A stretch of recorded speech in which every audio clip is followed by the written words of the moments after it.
Today, we're going to talk about the story of someone who got lost by accident in a village in Upper Egypt. But the strange part is that the villagers were not human. He disappeared from his home for 3 days, and his family had no idea where he went or what happened to him. What makes this story legendary is that he eventually returned to his family carrying a gift given to him by one of the strange inhabitants of that village. Of course, you're wondering what that gift was, and what happened to him after he received it. That's exactly what you're going to find out today, in a new and mysterious story from our followers. How are you all doing? Everyone, I hope you're always doing well. Tonight's story was sent to us by our respected follower, Mr. Saeed from Minya. Welcome, sir, and thank you for sharing your experience with us. Based on his request, we won't be able to specify exact locations in this story. We may mention the names of governorates or neighborhoods, and that's not a problem, but we will not mention the name of any specific area within a governorate or neighborhood, nor will we reveal any real names of people, all out of respect for privacy. He even says that, for all we know, Saeed might not even be his real name. What matters is what he tells us next. He says that this terrifying experience happened to him in 2018. At the time, my wife and I had just been blessed by God with our first child. And let me be clear, I was never someone who believed in myths or supernatural things. That's why I used to ride my motorcycle at night freely, without fear. The only thing I was ever afraid of was road robbers, not ghosts or spirits.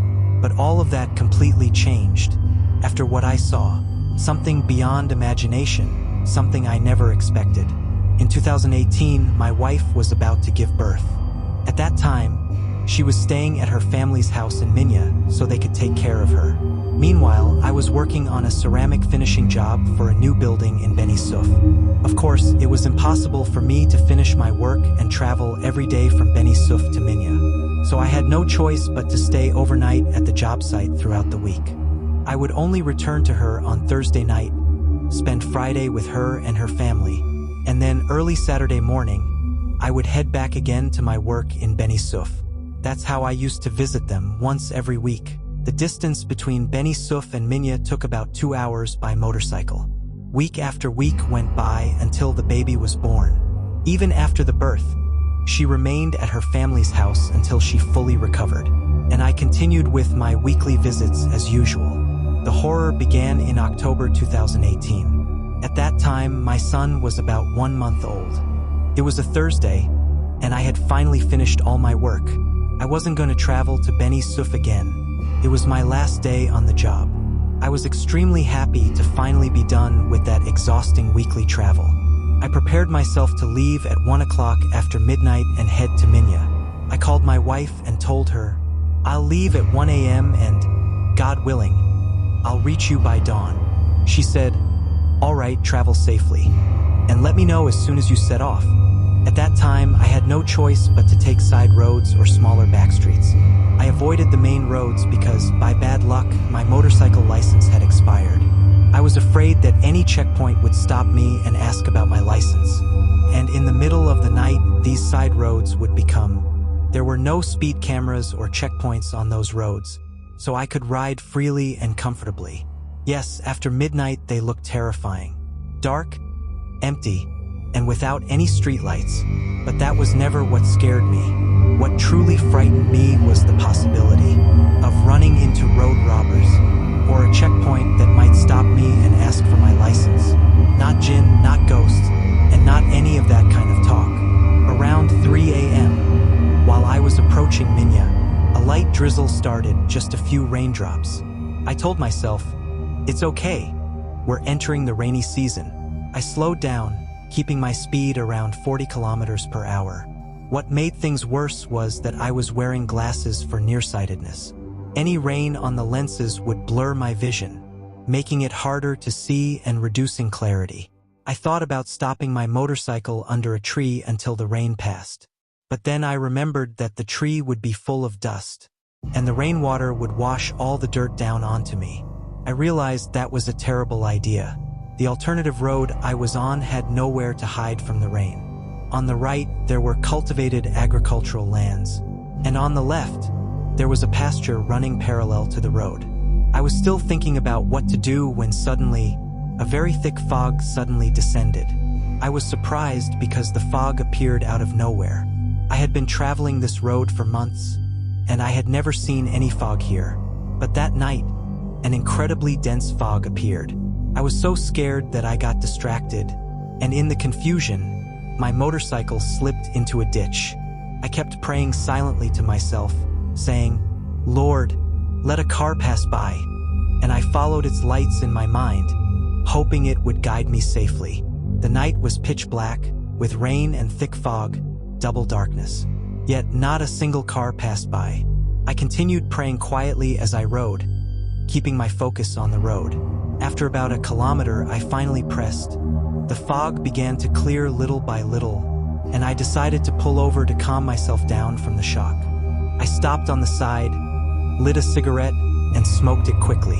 I was about to continue riding when the shock hit. I looked under the wheels and realized the asphalt had disappeared. My motorcycle was no longer on a proper road. I was riding over dirt and mud. I thought maybe I had lost focus during the fog and unintentionally veered off the road. But then I remembered that this road, it was a straight road without any intersections or turns, and I had been traveling on it every week. How could I have gone wrong and veered off it? I said, "In the name of God," and continued, hoping God would make the path easier. Around me were houses and buildings, but I couldn't see anyone on the road. The rain had lessened, but not a single person was in sight. I was completely alone, with only the sky above me. Suddenly, I remembered that a while ago, I had seen cultivated land on the right and a pasture on the left. Now, when I looked around, all I could see was farmland on both sides, but the pasture had completely disappeared. Could a pasture really vanish like that? Still, I tried to convince myself logically. Surely I must have entered some wrong area.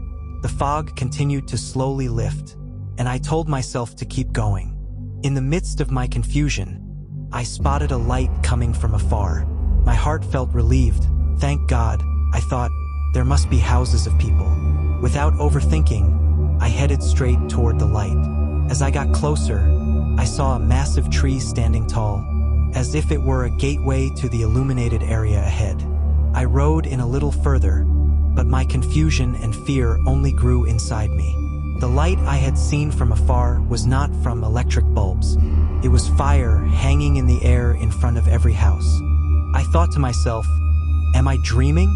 It was 2018, and yet there was a fully illuminated area ahead. I looked at the houses and saw they were old, made of mud and wood, no red bricks or cement at all. They were arranged in neat rows, stretching to the right and left.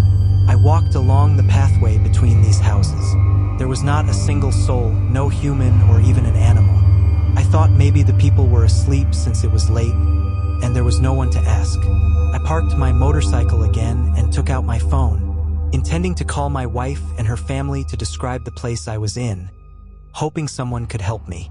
Unfortunately, the phone I had was an old button phone, with no internet access to, for example, open Google Maps and figure out my location. That was because more than once while I was at work, my expensive phones had been stolen. So I always stuck with the phone I had with me. There was no signal at all. And worse than that, the battery, which had been at 100% just a short while ago, suddenly dropped to 4%. I was shocked. I always made sure to fully charge it before traveling, just in case I needed it. And there hadn't been a single important call while I was on the road, nor had I used the phone at all during the trip. Suddenly, the battery had dropped to 4%, which didn't make any sense. These old phones don't drain battery like modern smartphones do. And that wasn't all. The phone's clock showed that the time was 6 p.m. Even though the time was supposed to be around 3 a.m., nothing felt right at all. Despite all the strange things I was witnessing, I tried to stay calm. There was no point in panicking. What else could I do? Should I stay where I was, or continue moving and try to find a way out? I decided to get back on the motorcycle and keep going. I continued riding forward, and I was just about to reach the end of the village. That's when I stopped the motorcycle again. because the sight in front of me made me hesitate to continue. Honestly, I don't know how to describe what I was seeing. There was absolutely nothing ahead. After the last house, there was complete pitch-black darkness. After that point, I couldn't see a single house, not one of the homes I had just passed moments ago. I couldn't even see any lights. There was nothing left except the headlights of my motorcycle, and beyond them, nothing but deep, endless blackness. As I stood there, thinking about whether to move forward, turn back, or knock on one of those houses and wake someone up to help me, suddenly, from the darkness, I heard a sound. Strangely enough, I wasn't scared. On the contrary, I felt relieved. I said to myself, "Thank God. It sounds like people, maybe a celebration or some kind of gathering." I thought about heading toward the sound, hoping to find anyone I could ask for help. But before I could even press the throttle, I suddenly felt a tap on my shoulder from behind. When I felt that tap on my shoulder, I was absolutely terrified. I turned around quickly to see who it was, because I hadn't seen anyone around me at all. I found an elderly man, probably around 70 years old. He was wearing a turban and a black galabia, open at the chest with no buttons. He had a long beard, almost like that of a sheikh or an imam. Despite the shock and fear I felt at first, I quickly calmed down and felt relieved. I said to myself, "Finally, a human being." I stepped closer to him and said, "Excuse me, Sheikh, what area is this? I seem to be lost, and I'm trying to reach Minya. Which is the right road?" The old man didn't answer right away. He kept looking at me from head to toe, as if he were examining me with his eyes. Without responding to my question, he simply said calmly, "Come with me." He said, "Come inside first," then turned and entered the house to the left. I turned off the engine and parked the motorcycle inside his courtyard. The house was extremely simple. Its walls were made of mud, and the doorway was so low that you had to bend down to pass through. It was a perfect replica of very old traditional houses. The floor was bare dirt with no tiles at all. In the main room, there were 4 wooden pillars holding up the roof, and the light inside was very dim. The light came from a kerosene lamp. There was no real furniture, just a low wooden table on the ground, with some straw mats spread around it. On one side, there was a couch built from mud, also covered with straw. When I saw that scene, I thanked God silently for the life I was living. I said to myself, "Thank God. Compared to this, I'm living in a palace." After we went inside, the man said to me, "Please sit here." I sat for a while, and the old man went into an inner room. A few moments later, he returned carrying a cup of water, a loaf of bread, and 3 tomatoes. He placed them beside me on the couch and said, "Please go ahead." Honestly, I was hungry and thirsty, but I hesitated to reach out and take anything. The man looked extremely poor. Only God knows his situation, and I was afraid that this might be the last food he had in his house. God knows what circumstances he was living under. Besides that, I'm not someone who likes to accept food invitations from people anyway, and because you never know, they might put something in the food. After a while, he gestured toward the food again and insisted, "Go ahead, go ahead." I replied, "No, Sheikh, it's not necessary. After all this effort." He jokingly asked me, "Are you fasting?" I replied, laughing, "No, I'm not fasting. And besides, it's not even time for fasting yet. It's still before dawn. I just want to know the way so I can get out of here." I added, "And may God bless you." Then the sheikh said something that stuck in my mind. "This world is not for you. You would have been pulled over there if you had kept going. It's a good thing you didn't enter." His words hit my ears like electricity. Suddenly, all the threads in my mind seemed to snap together. The sudden fog, the dirt road that had appeared beneath me, the houses with fire hanging in front of them, my phone with the dead battery, the messed up clock, and finally, the sound of the drum coming from deep within the darkness. I was so shocked that my tongue tied up and fear gripped my heart. The sheikh gestured with his hand toward the dark road and said, "If you had followed the sound of the drum over there, You wouldn't have seen your wife and child again." That sentence made my throat go dry. I grabbed a cup of water and drank it in one gulp, my hand shaking uncontrollably. How did he even know that I was married and had a child? I had never believed in the supernatural before. He continued, "There is something beyond our area. It was trying to pull me in, and I barely escaped at the last moment."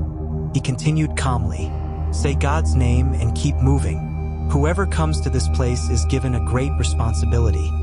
It's not something to just enter recklessly."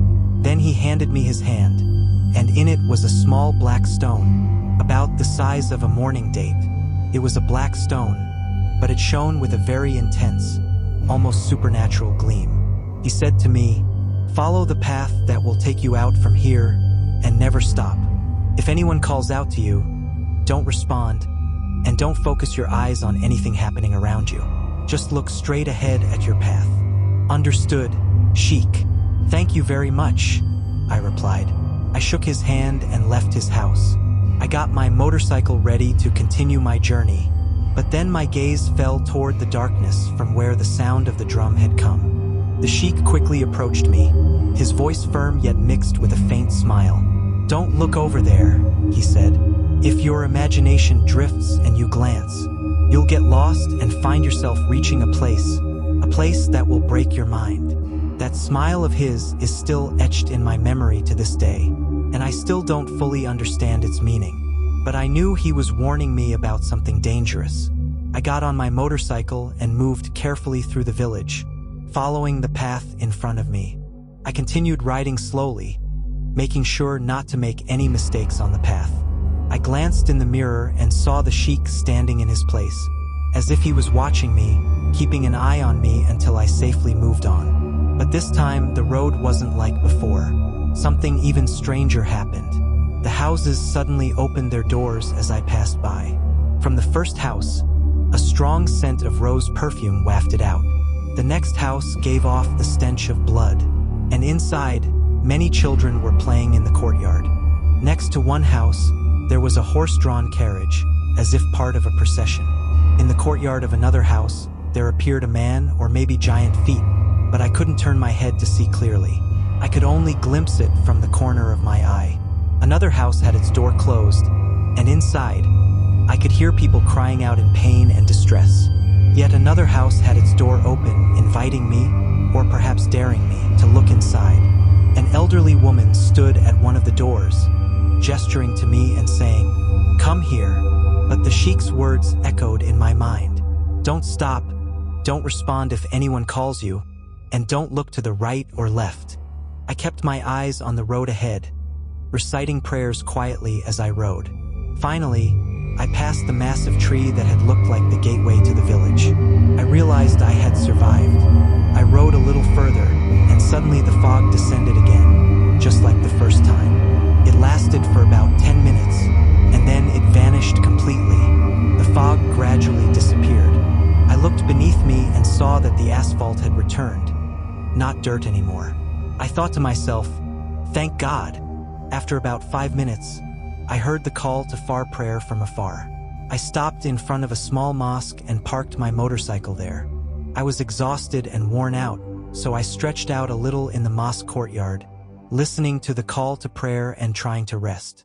That was the last scene I remembered from that night. What I found out later shocked me even more. The locals found me lying there. What confused me was that they found me in Beni Mazar. Yes, Beni Mazar in Minya, but in a completely different location, far from where I had been before. What I remember is that I had been riding through the night, in rain and fog, and I hadn't even reached Minya yet. How did I wake up in that place? The people who found me told me that they saw me sleeping on a guard couch in front of a small mosque, with the motorcycle key still in the ignition. When they saw me, they thought, maybe this man fainted or was robbed. They handed me over to the police there. At the station, they started asking me questions. Where did you come from? What happened to you? Why were you sleeping there? Are you okay? They asked. At that time, I was completely out of memory, especially regarding the part where I got lost. I couldn't remember anything. I could only respond to the officer with a few words.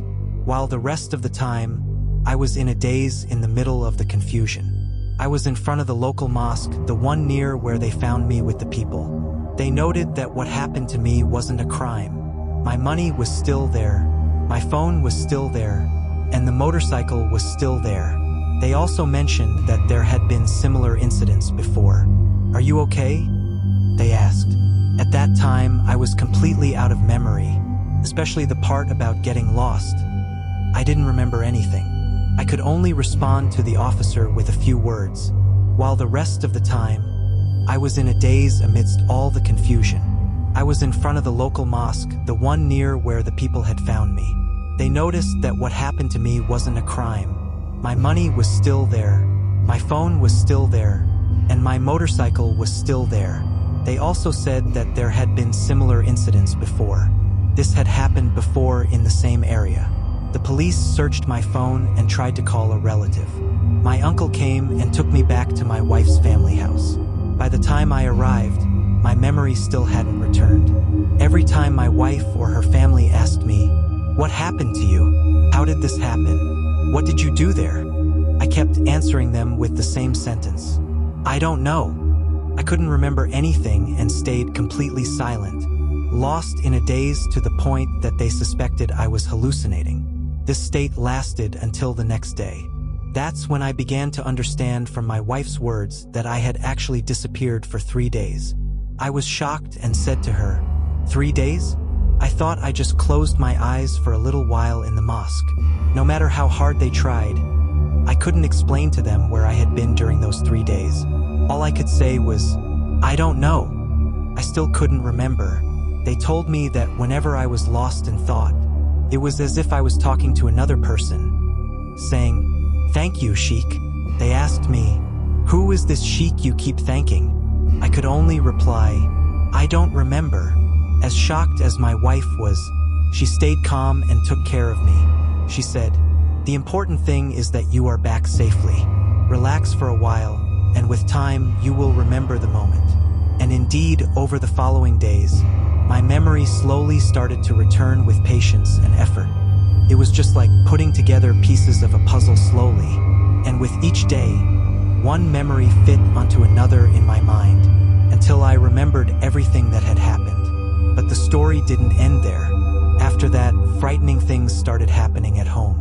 My little son would cry every night, from after Maghrib prayer until Isha prayer, and as soon as the Far prayer call ended, we would hear my son stop crying. Strange things began happening throughout the house. From the very first night after returning, doors and windows would open by themselves.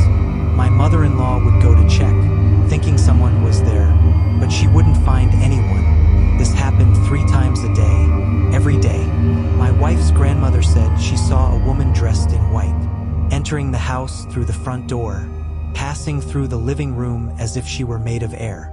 Another time, my wife was coming back from the market. She saw me sitting in the living room, drinking tea with milk.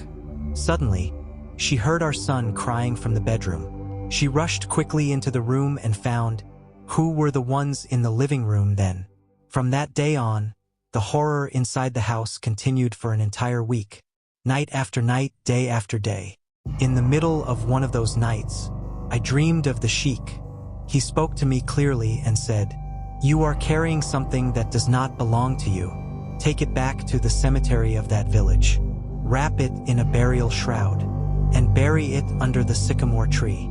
I woke up remembering his words exactly, word for word, and suddenly, I remembered something. The stone, yes, the stone. The small, shiny black stone that the Sheikh had given me the day he saved my life.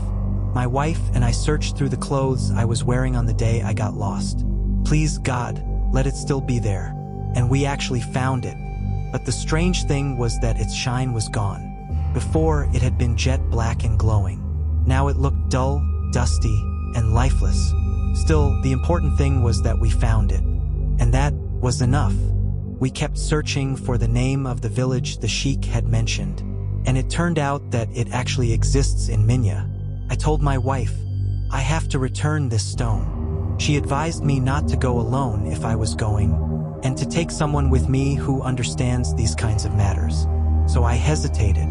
So we agreed with a man known to our family, someone who understands these kinds of matters, to come with me. I took him with me on the motorcycle. We asked people about the cemetery, pretending that we had a relative buried there and that we were coming to visit. Eventually, we arrived, and that's when the shock hit me. I saw the sycamore tree, the very same one the sheik had described in my dream. It was the same tree, the exact same massive sycamore tree that had looked like a gateway to the hamlet on the night I got lost. What was even more terrifying was that right next to that tree were actual graves. That's when I realized the dream hadn't been an ordinary dream at all. The man who was with me asked, "Is this where the one you saw in the dream told you to bury it?" "At the gate." I said, "Yes." And indeed, we buried the stone beneath the tree. A very thick fog suddenly descended. I was surprised because the fog appeared out of nowhere. I had been traveling this road for months, and I had never seen any fog here. But that night, an incredibly dense fog appeared. I was so scared that I got distracted, and in the confusion, my motorcycle slipped into a ditch. He said that many people go to hidden, unseen villages, seeking pacts and connections with the Jinn. They use a medium, something that acts as a link between the two worlds, like a stone or a talisman. Most of them are sorcerers, searching for servants and power. That's why the Jinn started coming to your house. He told me it was a kind of confirmation of presence. They were coming to see what was being asked of them, and who the one behind the request was. But since you didn't want any connection to those things, the sheik appeared to you in the dream and told you to return it, and that was the best decision you could have made. Indeed, after we buried the stone, my son, who used to cry every single night, stopped crying that very night. The strange noises we used to hear and the terrifying things we used to see in the house completely disappeared, and praise be to God, I finally came back to my senses. My memory started returning, piece by piece, slowly, until I became myself again. Until now, I've been able to tell you everything that happened. Thank God I made it back safely. If I hadn't, that dark road could have swallowed me whole. The story ends here. But the question that keeps ringing in my mind is, what would have happened if I had followed the sound of the drums? Write your thoughts in the comments below. Which moment made your heart race faster? Has anyone gone through a similar or even worse experience? If you'd like, send me your stories and we'll continue the terror together. That's it. We've reached the end of today's story. I hope you enjoyed it. If you liked this story or this video, make sure to give it a like and share it on all your social media accounts. Until we meet again with new episodes and new stories, I wish you a good night and safe travels.